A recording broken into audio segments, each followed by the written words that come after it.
8 days away, and it's kind of, when you're 20 days out, 18 days out, it kind of seems so far away, but now 8 days away, and just see our guys kind of being more and more locked in and more attention to detail and focused in every single day. We obviously started back to practice yesterday, and on day 2 of really preparing for NC State. Last week was more just about staying in sharp, staying in good shape, all those kind of things, a lot of good stuff, situational football, as well as getting some of the younger guys some reps as well. This week has been back to NC State, and was really proud of our guys.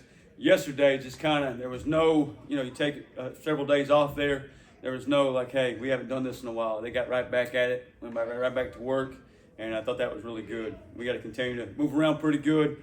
Going to go at it tomorrow. Today was more of we call it normal down practice, normal down day, more of a Tuesday type practice, focused on the big bulk of things.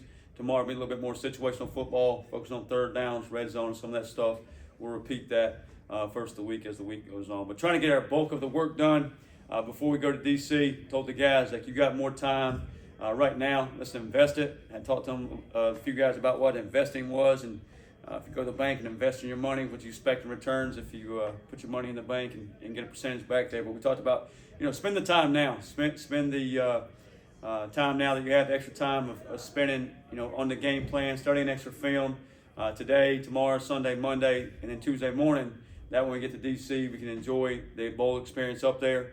The different Monument Mall and different Capitol Building tours, different things like that, and enjoy each other, and Christmas Day as well, and then make some final preparations for the game up there. So that's kind of where we're at today, but looking forward to it. Kind of, 8 days out, starting to feel more like game week now.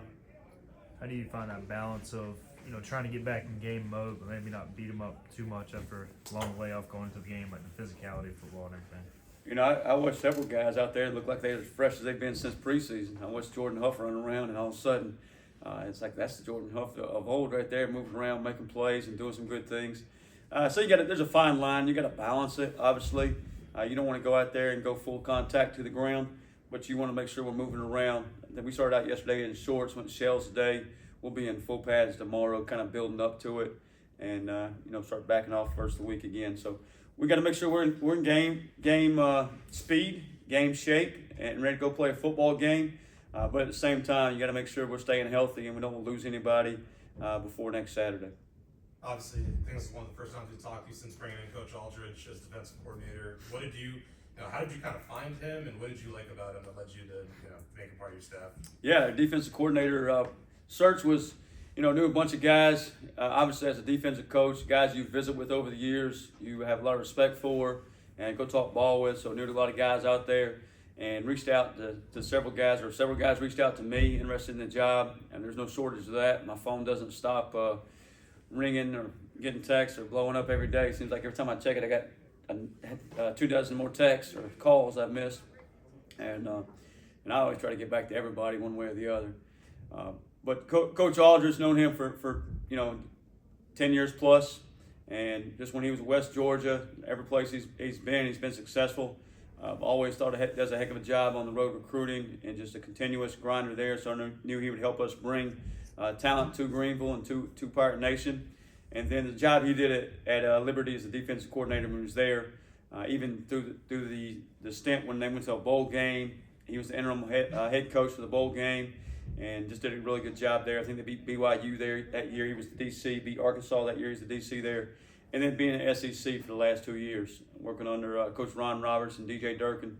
So he's been under some experienced coaches, Scott Simons, and then also just the personality and what he's going to bring to us in recruiting. I think really fits our staff, it fits our players, and I'm really excited about him being here. Coach, we saw him out there obviously today. How involved has he been, and will he be leading up to the bowl the day today? Yeah, he's making sure that the old defensive coordinator stays straight right now, so he's telling him how to do it. But it's more about this week, and next week is for him. It's more about getting to know our players, fitting in with our staff, and making sure he's ready to ride there. And kind of getting some personalities there. He's obviously in all our meetings, and he's got some input there as how we're doing things, or things he sees and sees it from a different light. And that's really what, when I look for staff to add to us, who can help us grow, not who's exactly like me or thinks exactly like me or some of our staff members, but who can help us think outside the box and help us grow. So he's given us suggestions of that now, but more so just kind of getting to know our players and he's looking more at 2025, where I'm looking more at 8 days from now. And you got to have the big picture. I've got to have the big picture too of all that. But his mindset's on 2025, which is awesome. Where my mindset is on 2025, but also in 8 days in NC State. What's the main duty or most important things the new general manager will be responsible for? Yeah, we hired Noah Joseph as our general manager. He spent 2 years in the same role in the Big Ten at Purdue, and before that, he was more on the field coaching. So he's had both sides of it. He's seen it from an administration, big picture, 1,000-foot view, and he's seen it as a coach as well. So excited about him, excited about the experience he's going to bring, and the fact he's done the job before. As we sat and talked and just went through this thing together, he told me some unique things they have done and unique ways he sees it. And I think, he was up there helping a first-time head coach, and he's going to be able to help me as a first-time head coach. And he'll take some on some of the duties as chief of staff, making sure we're, our recruiting department's running the way it needs to run. He'll work closely with those guys as well as other off-the-field staff. So he's going to help me deal with those things. And then some of the things he'll do with is the NIL piece, helping our players find more NIL opportunities and help that with attracting players here and retention of players here. So takes that off my plate and puts it on his a little bit, and he's had that experience. So super excited about that and moving forward with that. Coach, you got a lot going on, but you're still over there coaching the linebackers, and obviously I'm assuming you're going to call this game. So what's that like for you, final time calling it as you move on to head coach? As long as we shut them out, it'll be a good time. No, it's, I enjoy getting out there coaching and still coaching the linebackers and running around and chasing guys around and calling the defense. It's kind of, what I've done, but I also know that I got to see it from a bigger picture and do a lot going on. We've had portal recruits in all week. Been dealing with, roster management for the last 2 weeks and getting ready for 2025, as well as adding staff pieces to our staff. Added 3 or 4 new folks to our staff. I think it'll be great additions, as well as got 3 or 4 more to go.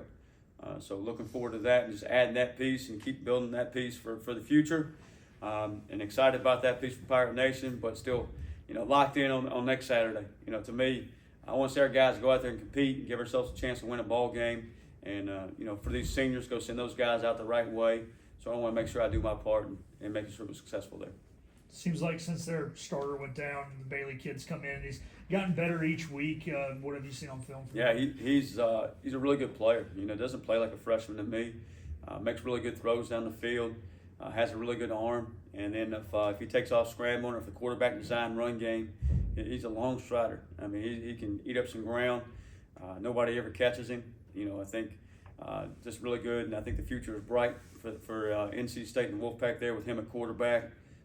Unfortunately, we got to see him back-to-back games, so we'll get a pretty good feel for him. But he's just done a good job operating that offense, and they do a good job building that offense around him. Yeah, their tight end, Joe Lee, seems like a matchup problem. Just how do you try to deal with them? Yeah, the transfer from UConn, number 15, the tight end. He's been a really good player. Their leading receiver, that's currently on the roster, or currently who we expect to be on the roster in the bowl game. We got to make sure we got eyes on him. You can't, sometimes you treat the tight ends like they're just another blocker in the backfield or, protecting help protect for the passer. But this guy's certainly one that can get out in space, work you down the field, they're really good hands, and then once he catches the football, can go put it in the box too. So a weapon. And, I look at all the receivers, and I just think they're long, they can run, really good hands, good out in space. So certainly got our hands full there. Obviously, you're down a couple of guys on both sides of the ball just since the Navy game going into state. I mean, how do you feel like you've seen kind of guys step up in practice as you move forward? Man, our players are awesome. Our young men are awesome. Our seniors are fantastic. And just the way, they don't let anything faze them. They don't let, this happen or that happen or whatever. Control the control, right? And that's what we talk about every single day. And it's always next man up. Always has been here and always will continue to be. And our seniors, they're excited about the opportunity, so don't let any one little thing bump in the road phase them. And they're excited about the guys that are in our locker room, the guys that are in our room, and practicing with each day to go attack and go play one more time with those guys. And I've said this before a million times, the NFL doesn't have free agency during the postseason. Not sure why we do. But it is what it is. We'll deal with it, and we'll move forward, and we'll make the best of every situation, and we'll go attack it the way we should. We're not going to make excuses, and I'm sure coach up there isn't either. And we're going to go play the game and do it the way it should be played. As somebody calling the defense of the Pirates, have you tried to pick Anthony Smith's brain about his past time there? You know, I'm just excited for Anthony. Anthony's excited to go play. He's had an awesome year. 30-something catches and a bunch of yards. I think he's a guy that in the future can be a 1,000-yard guy for us. I really do. Fired up for him, and we just talk more about the opportunity for him than anything. But he tries to fill you in on gives us some tips on some things we should be doing or shouldn't be doing. So, and you always get that from guys, and they're going to perform against a former team. This senior class, obviously we talked about them a lot, but will be the last time you guys as a group do this together. So do you try and take some time to soak that in going into the bowl? Yeah, it's special, and it'll probably hit you more once you get up there, more than so right now in practice. But Big Tay, Eli, Raj, Ergel, Chad, all those guys, 5th, 6th year guys that going through it the last time, 21 guys that are going to play their last ball game for the Pirates next Saturday, and they put a lot into this program. And I think I've mentioned this before the break, and Tay said it, like, how many guys will we see stay with be loyal to one program for 5-6 years, and the 6th year obviously for Chad and Ergel because of the COVID, but I don't know if that's going to be the future of college football right now unless we start adding some contracts and stuff in there. We're just so proud of these young men and what they've done for East Carolina, what they've done for this football program, and we need to go finish this thing off the right way for them. Is it kind of full circle for you as you move into this next phase of your career? These guys came in here with you. They're about to move on. You're about to move up. Yeah. So I accepted the job in January 24th of 2020. Just happened to see that on a timeline somewhere the other day. And so those guys got in here like 2 weeks before I did and started classes. And so we've kind of grown up together, so to speak, and grown through this thing together and went through the ups and downs and the tough times and made the most of them. And just really proud of the way they've attacked this thing to end the season. And yeah, it probably will, probably really hit me at the end of next week, kind of get closer to game day. And super proud of those guys, super happy for them. Fortunately for me, I get to keep moving on and worry about next year in 2025. But they're going to mean so much to our program. Coach, as you enjoy that time with them off the field, DC, Annapolis, is there certain events leading up to the game you're most looking forward to? I think Christmas Day and spend it with our family, which is our football program and our football team, and just some things we got planned that day. Not necessarily obviously the Monument Mall and all the things you get to see in DC and all the history there, and what that means to our country is special. But I think it's just being with family, and I think that's it for anybody on Christmas Day. And our family is our football program, and everybody's on our trip, whether it's our own family, my own wife and kids, or our football players. And we just want to make that a special day and a special morning for everybody.